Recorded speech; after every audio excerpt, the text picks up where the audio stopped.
What's up mga guys? At nandito na po yung ating customer. So sila yung unang dumating dito guys. So may mga darating pa.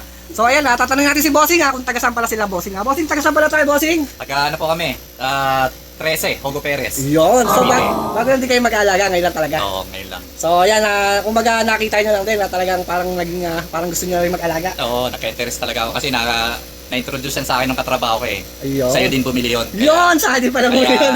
naka-interest Maraming ka salamat sa kaibigan mo na talagang inadyokan ka pa. Ayan. So Bossing nga pa, may gusto kang i-shoutout naman dyan Bossing. Wala. Wala. Sa mga ano, anak mo. Shoutout sa mga kay Bernard na Yun. nag-introduce sa amin ito. Ayun. Tapos yung family ko sa Bicol. Yun. Dahil Camarines Norte. Ayun oh. Yung mga ka-iglesia namin dyan, sa Alapan, sa 13. Yun.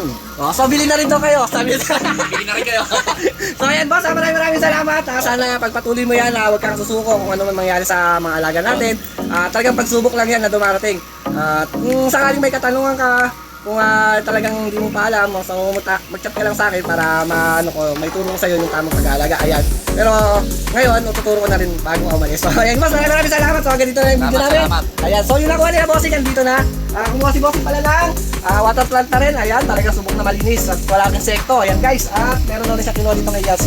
So ayusin ko na lang. So hanggang dito na lang. Maraming salamat bossing. God bless to all. Bye bye.